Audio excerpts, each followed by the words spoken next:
प्रस्ताव जो मैंने दिया था संशोधन, उसको बताना चाहूँगा कि क्या था। मेरा प्रस्ताव ये था कि अभी वर्तमान में क्या होगा कि जो प्रभारी मंत्री होंगे वह विश्वविद्यालय के प्रति कुलाधिपति होंगे। तो मैंने उनको ये सुझाव दिया था कि उनके स्थान पर राज्य के मूल निवासी शिक्षाविद जिनका राज्य या देश में शैक्षणिक एवं प्रशासनिक कार्यों का लंबा अनुभव रहा हो, उनका मनोनयन सरकार द्वारा किया जाए प्रति कुलाधिपति के तौर पे। तो उन्होंने अस्वीकार कर दिया और मैंने ये भी रखा था कि झारखंड के मूल निवासी। तो जी हाँ दोस्तों, सोशल मीडिया में डुमरी विधायक जयराम महतो का ये वीडियो जो है खूब अभी वायरल हो रहा है, जो कि आपने क्लिप में देखा और मैं पूरा वीडियो तो दिखा ही दूंगा। दोस्तों, मूलवासी और आदिवासी को लेकर डुमरी विधायक जयराम महतो, जैसे कि आप देख रहे हैं, मूलवासी और आदिवासी को लेकर चर्चा कर उसी के मुद्दे पर बात कर रहे हैं और सरकार से सीधे सवाल कर रहे हैं। तो पूरी बयान सुनने और समझने के लिए वीडियो में आखिर तक बने रहिएगा और देखिए। अगर आपको खबर अच्छी लगे तो वीडियो को लाइक कीजिएगा। अगर आप चैनल में पहली बार भी आए हैं, चैनल को सब्सक्राइब कर लीजिएगा। तो चलिए आखिर तक देखिए कि विधायक जी ने मीडिया के सामने और क्या क्या कहा।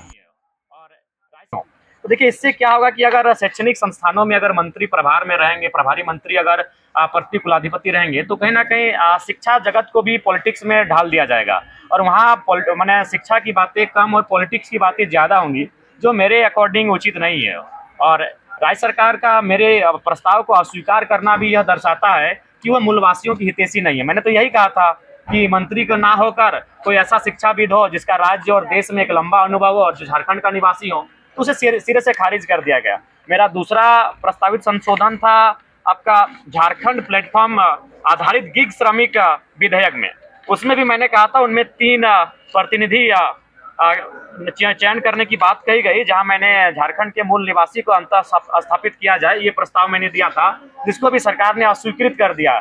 यानी मेरे 2 जो आज संशोधन मैंने दिया था, 2 सुझाव दिए थे सरकार को बिल में संशोधन करने का, और दोनों में मेरा सुझाव था कि स्थानीय झारखंड के मूल निवासी को वहां रखा जाए, और दोनों प्रस्ताव को राज्य सरकार ने इस विधेयक में खारिज कर दिया है।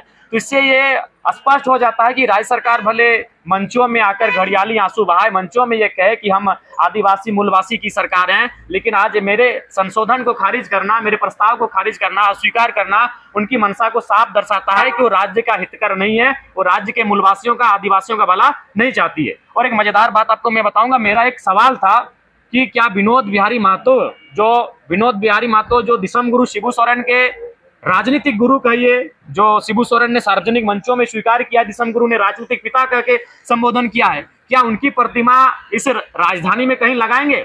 सरकार का जो उत्तर था बड़ा एकदम, मैंने उस उत्तर को सुनकर आप आश्चर्य करेंगे, सरकार का उत्तर था कि कहीं जमीन ही नहीं। अगर विनोद बिहारी महतो के स्थान पर अगर मेरा सवाल ये होता कि आप गुरु जी की प्रतिमा लगाएंगे, तो सरकार का क्या उत्तर होता? सरकार को इतनी कुंठित मानसिकता के साथ कार्य नहीं करना चाहिए। योगदान अगर गुरु जी का है तो योगदान जयपाल सिंह मुंडा का भी है, योगदान विनोद बिहारी महतो का भी है, लेकिन सवाल को यह करके खारिज कर दिया गया कि जगह ही नहीं है। आश्चर्यजनक, विनोद बिहारी महतो के लिए जगह नहीं इस राज्य में एक स्टेचू के लिए, घोर आश्चर्यजनक। जिस विनोद बिहारी महतो ने दिसम गुरु को अपने घर में रखा और उन्हें मैंने पढ़ाया, उन्हें राजनीति में लाया, और साफ शब्दों में झारखंड मुक्ति मोर्चा विनोद बिहारी महतो के पैसे से बना है। वह उस समय वकील थे, दिसम गुरु इतने सक्षम नहीं थे। बेशक वो एक बहुत बड़े मास लीडर थे, संथालों की बहुत बड़ी आबादी होती है, इसलिए कॉमरेड ए के राय और विनोद बाबू ने प्राथमिकता दी थी कि इस शख्स को बड़ा नेता बनाना, उन्होंने बना दिया।